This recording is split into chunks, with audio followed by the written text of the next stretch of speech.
Quem é que aqui cozinha, que faz bolos? Quem é que usa fermento?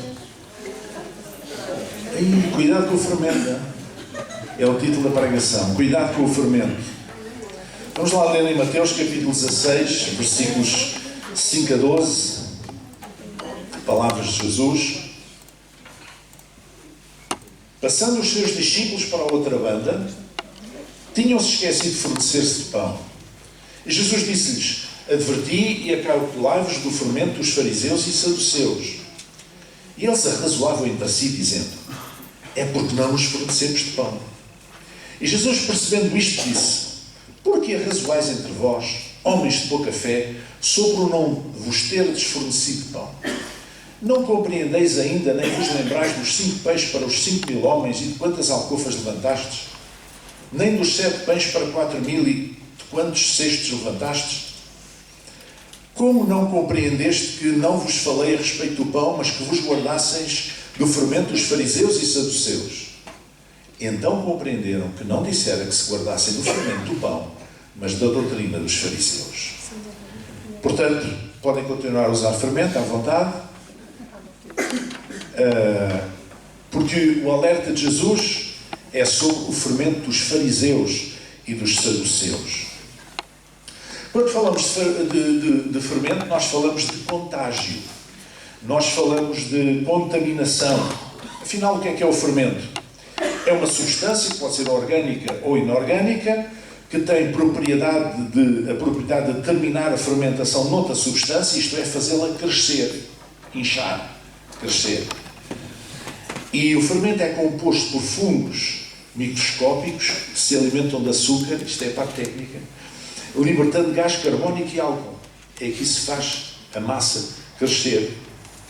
Portanto, é um produto que faz crescer a massa artificialmente, não é de forma natural, é de forma artificial, o que nos dá um símbolo de falsidade, de falsificar a substância onde ele é aplicado. Então o que Jesus está a dizer é: cuidado com o fermento dos saduceus e dos fariseus, porque isso, por muito pequena que seja a quantidade, vai provocar uma alteração na vossa vida, na vossa fé. Tenham cuidado com isso. Então agora precisamos saber quem eram os saduceus. Os saduceus eram um partido religioso, aristocrático, da alta sociedade judaica, que emergiu no período entre o Antigo e o Novo Testamento. No tempo dos profetas não havia saduceus, e muito menos antes, no tempo dos patriarcas. Não. Surgiu nesse período, digamos, em que a voz profética se calou em Israel e as pessoas ficaram um pouco entregues a si mesmas.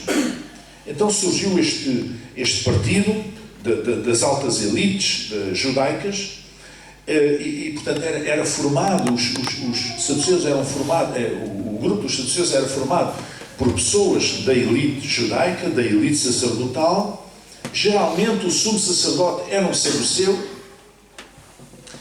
e, portanto, eles desfrutavam de prestígio, de influência e dominavam o poder do templo.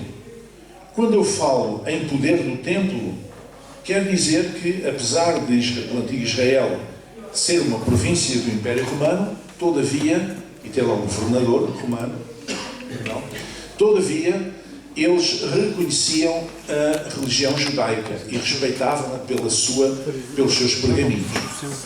E era uma religião muito antiga e tinha as suas características muito próprias.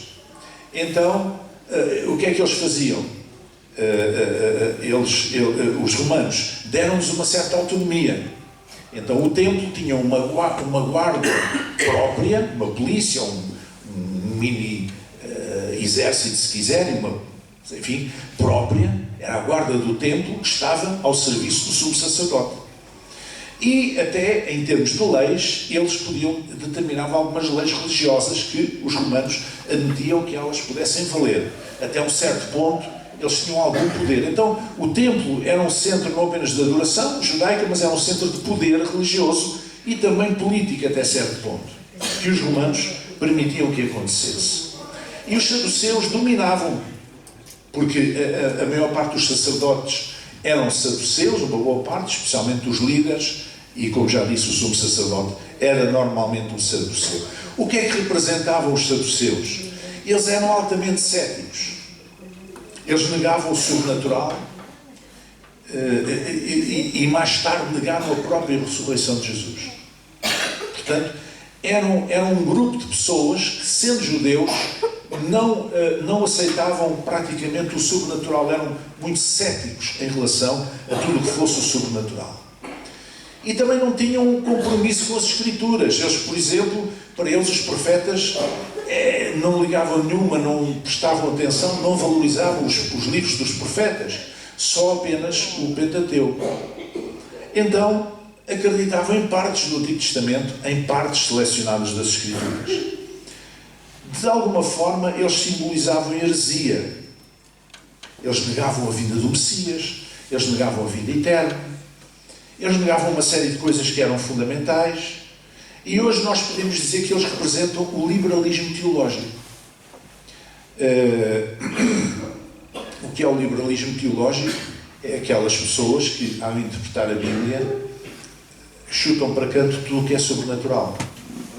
Tentam interpretar a Bíblia à luz da ciência, o que é um erro, porque a Bíblia nunca foi nem pretende ser um tratado de ciência. É um livro de revelação de Deus aos homens, apesar de ter lá muita coisa científica, mas não é um tratado de ciência, não foi escrito com essa intenção, foi escrito com a intenção de Deus se revelar aos homens, os textos bíblicos, e, portanto, os teólogos liberais protestantes no século XIX, na Alemanha, começavam por esse caminho. E então há uma linha, digamos assim, de pessoas que não acreditam no sobrenatural, não acreditam em nada coisa. Então, este liberalismo teológico é um fermento para a fé daqueles que são sinceros e buscam a Deus.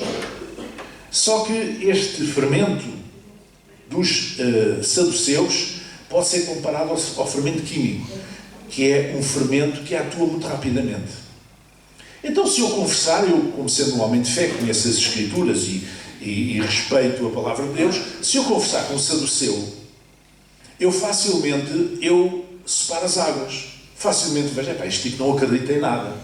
Este tipo não acredita no poder de Deus, não acredita no sobrenatural, não acredita em nada de especial. Afinal, que fé é a dele? Não me vai fazer muita moça, digamos assim, embora isso seja uma pedra de tropeço ainda para muita gente. Mas o fermento dos fariseus já é uma coisa bem pior, bem mais perigoso. Quem eram então os fariseus? Era uma seita político-religiosa, judaica também, mas que era muito mais popular e muito numerosa. E ela não tinha ligações ao poder do templo, não tinha quaisquer ligações aos saduceus, nem à classe sacerdotal, aliás eram inimigos. E como é que eles surgiram, os fariseus? Surgiram como resposta, como resultado àquilo que eles entenderam que era o juízo de Deus sobre Israel, o antigo Israel, por causa deles terem sido levados para o exílio, especialmente para a Babilónia. Não é? Então, quando eles foram levados para a Babilónia, no tempo do rei de Nabucodonosor, a partir daí surgiu esta seita dos fariseus. O que é que eles queriam? O que é que eles pretendiam? Uma grande observância da lei de Moisés. Os fariseus achavam que o povo tinha-se afastado de Deus, que o povo tinha-se afastado da lei de Deus e então tinha sido penalizado com aquele exílio. E agora, mais tarde, depois do povo voltar do exílio e reconstruir as muralhas de Jerusalém e as casas e o templo, portanto já no segundo templo, então eles pensaram, nós vamos ser muito rigorosos em relação à lei de Moisés. E pugnavam então pelo estrito cumprimento da lei de Moisés. Só que tinham vários problemas. Um deles é que eles pregavam o moral e os bons costumes, mas muitas vezes não a praticavam. Vocês já sabem como é que são aquelas pessoas que pregam o moral, os bons costumes, mas não praticam. Não têm qualquer credibilidade, não têm qualquer moral. Nós dizemos, este fulano é um hipócrita, é um falso. Não é? Faz como ele diz, não faças como ele faz. Não é? eles estavam mais preocupados em passar uma imagem de que eram boas pessoas, que eram muito bons, do que em obedecer a Deus. E por isso eles punham-se nas esquinas das praças, como diz o Evangelho, a fazer orações em público para toda a gente ver, com os seus paramentos como fariseus. Não é? E por isso eles jejuavam e nem lavavam a cara e apareciam assim à frente das pessoas, para que as pessoas dissessem: este homem é muito santo, este homem é tão santo, está sempre a jejuar e a orar e tal. Adivinhem lá com quem é que Jesus bateu mais de frente? Foi com os saduceus ou com os fariseus? Bateu com os dois, mas mais com os fariseus. Porquê? Porque o fermento dos fariseus era mais perigoso. Eram extremamente legalistas, guardiães da doutrina, e transformavam o justo sem misericórdia, faziam das pessoas, como alguém disse, faziam das pessoas androides com a Bíblia na mão. Ou seja, máquinas com a Bíblia na mão. Ou seja, pessoas que supostamente, digamos, defendiam e seguiam a lei de Moisés, mas sem saber porquê. Andavam com androides. Não do seu coração, não da sua mente, só porque diz que é assim, então temos que fazer assim. E o legalismo religioso é exatamente isso. É o que leva as pessoas a cumprir determinados preceitos religiosos sem compreender o sentido, sem que o seu coração se converta. Não é? Eles fazem porque pode parecer mal não fazer, eles fazem porque é suposto que esperem que eles o façam, eles fazem porque não querem ser penalizados, eles fazem por muitas razões, menos pela razão principal, menos fazer de coração. Então os fariseus simbolizam uma certa ortodoxia. Eles tornavam-se obcecados com cada detalhe da lei, mas ignoravam completamente a mensagem da misericórdia e da graça de Deus. E Jesus disse sobre eles que eles coavam como é que era? Os mosquitos engoliam os camelos. E os legalistas são assim. Quando se querem ser muito picuinhas com as coisas, muito implicam com tudo, então eles estão a coar mosquitos, mas depois na realidade acabam por engolir camelos. Perdem a noção daquilo que é essencial. E aquilo que é essencial no Evangelho é a misericórdia de Deus, a graça de Deus e o poder de Deus. E é isto que a Igreja tem que proclamar. Essencialmente, a graça de Deus e a misericórdia de Deus. Podemos dizer que eles hoje, os fariseus, são representados pelos fundamentalistas, pelo fundamentalismo religioso, que é uma coisa terrível, que está a destruir o mundo, não apenas o fundamentalismo judaico, mas o fundamentalismo cristão, o fundamentalismo islâmico, o fundamentalismo de qualquer religião. Essa atitude fundamentalista, legalista, extremista, é completamente antinatural, é anti-humana e é terrível. Então podemos dizer que os fariseus são um pouco, não como o fermento químico, mas como o fermento biológico. Até parece que eu percebo muito destas coisas, mas o fermento biológico parece que demora mais tempo a fazer efeito. Estou certo? Se não estou, enganaram-me. Demora mais tempo a fazer efeito. E por isso é que Jesus bateu de frente com os fariseus, como não bateu de frente com os saduceus ou com nenhum outro grupo. Porquê? Porque eram mais perigosos. O fermento deles era mais perigoso. Porque em relação aos outros, as pessoas que amavam a Deus e tinham temor a Deus pensavam: este fulano não acredita nisto, não acredita naquilo, então não posso ligar a ele. Mas os fariseus inseriam-se, digamos, insinuavam-se de uma maneira muito mais profunda, isto é, insinuavam-se como sendo pessoas muito santas, buscavam muita santidade, e Deus para aqui, Deus para ali e tal, e enganavam mais facilmente as pessoas. E quando as pessoas descobrissem, já estavam completamente feitas num oito. Há muita gente que está aí em grupos religiosos fundamentalistas e que está agarrado pelo fermento dos fariseus. Ainda não perceberam que é um perigo, ainda não perceberam que estão a ser alvo de uma falsificação, ainda não perceberam que um dia as coisas vão correr mal. Ontem lá no lançamento do livro está um amigo meu que foi testemunha de Jeová há muitos anos, desde criança.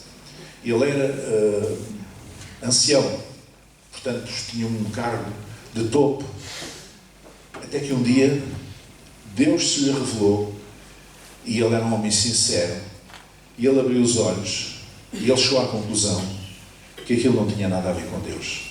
O que é que ele fez?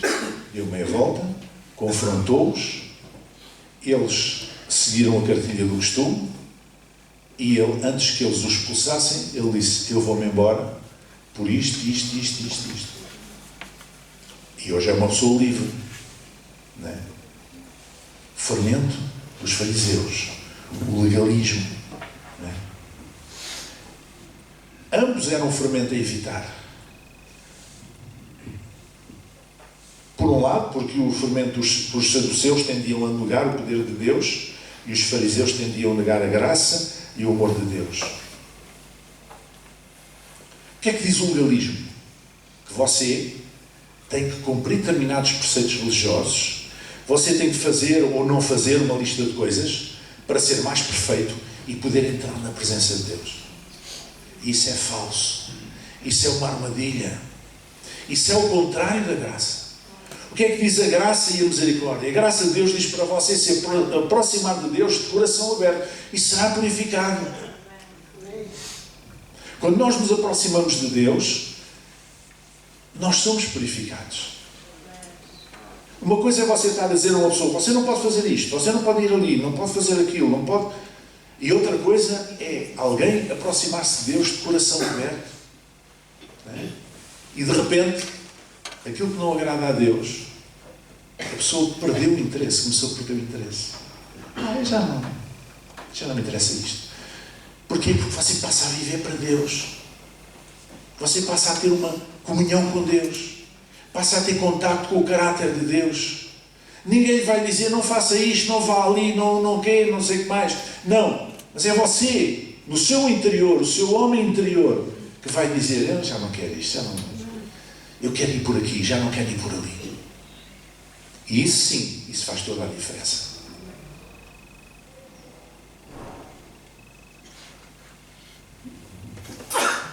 No final, saduceus e fariseus juntaram-se, sendo inimigos, para quê? Para matar Jesus.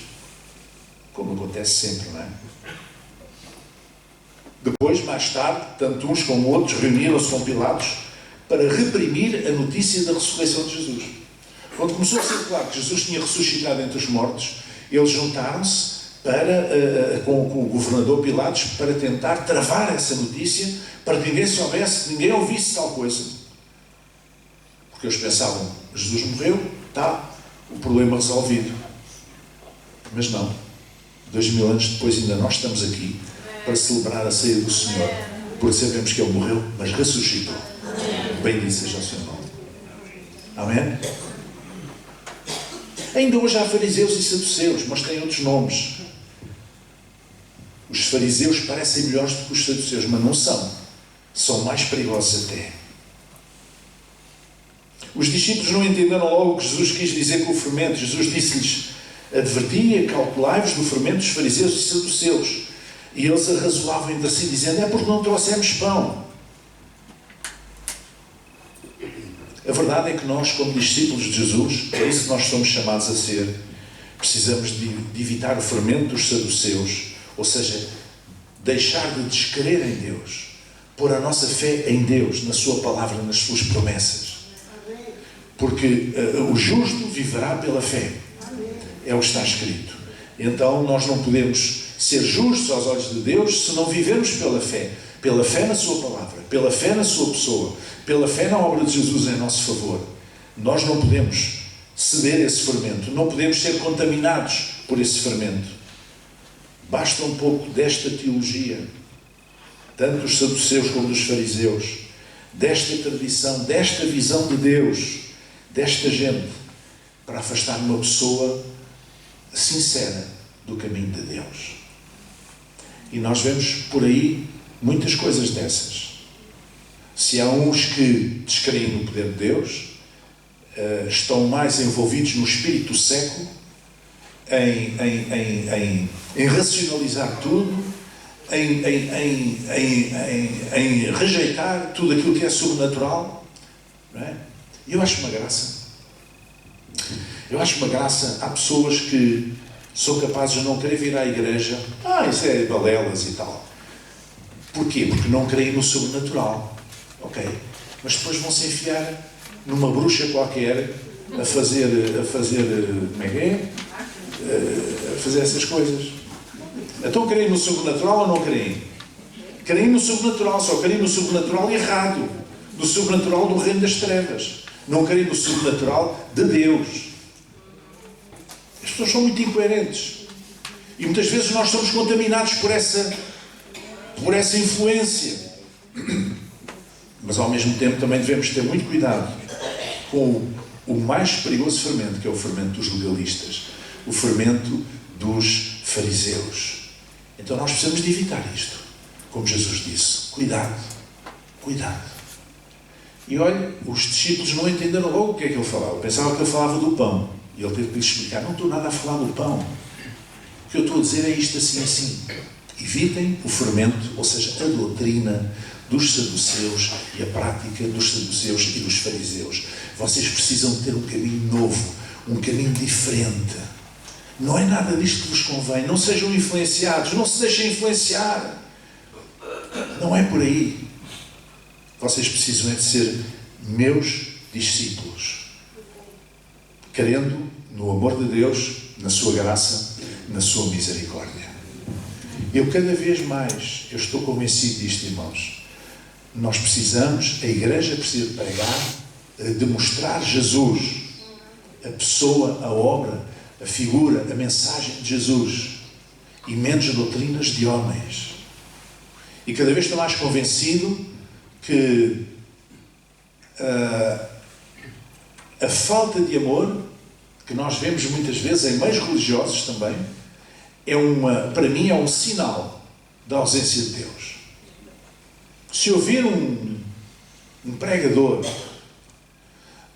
a ser completamente agressivo com o que quer que seja, com qualquer minoria, com qualquer situação, completamente agressivo, que eu não veja que existe ali a compaixão pelos perdidos, que eu não veja que existe ali a compaixão de Deus, eu ponho à borda do prato. Não me interessa. Seja ele quem for, seja ele o pregador que for, não me interessa. Um homem de Deus, uma mulher de Deus que prega a palavra, tem que manifestar a compaixão de Jesus. Tem que manifestar o amor de Deus. Misericórdia quero e não sacrifício. Dizia o Senhor aos religiosos do seu tempo, no Antigo Testamento: misericórdia quero e não sacrifício. E Paulo vem dizer no Novo Testamento: pela graça sois salvos por meio da fé, isto não vem de vós, é um dom de Deus, é dádiva de Deus. Amém? Não é pelos nossos méritos, não é por cumprirmos determinados preceitos religiosos, não, é por ousarmos entrar na presença de Deus de coração aberto. E quando isso acontece, nós vamos sendo purificados, porque aquilo que nos purifica, como diz o Novo Testamento, é a lavagem da palavra de Deus. E é por isso que diz que nós precisamos de ouvir, a fé é por ouvir e ouvir a palavra de Deus. É a palavra de Deus que nos purifica, não é a palavra do homem, é a palavra de Deus que nos purifica. Por isso, vamos estar atentos e vamos evitar o fermento dos saduceus do nosso tempo e dos fariseus do nosso tempo. Vamos chegar em pé.